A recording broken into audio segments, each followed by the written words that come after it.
This is Yahoo Finance Live. Let's get right to the three things that you need to know to start off your morning. First thing you need to know, cautious consumers weigh on Target earnings. The retail chain posted its first earnings beat in a year, but reported shrinking profit and margins and offered a cautious full-year outlook. Target same-store sales data that increased in the quarter, but the CEO, Brian Cornell, emphasized a challenging environment as consumer spending shifts away from discretionary categories. The company saw strong sales in food, beauty, and essentials, but weaker action in other categories. Target said it could take nearly 2 years to return to its pre-COVID rate of profitability.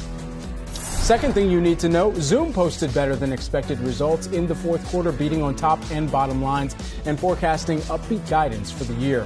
The company's revenue jumped 4% year over year, still a dramatic slowdown from the large gains that it enjoyed during the height of the pandemic.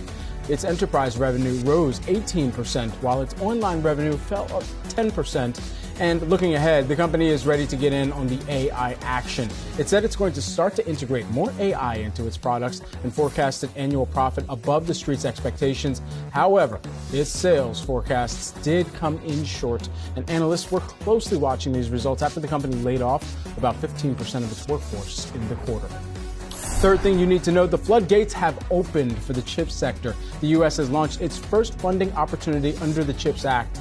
So semiconductor makers, they now have their first chance to apply for a piece of the $50 billion in government funds for chip-making projects in the U.S. Julie Hyman had a chance to sit down with the U.S. Secretary of Commerce, who is behind the launch. She emphasized the need for sophisticated semiconductor manufacturing in the U.S. and dove into the rigorous application review process. We'll hear the full bit from Gina Raimondo in just a few moments, and you can also find it on the Yahoo Finance platform.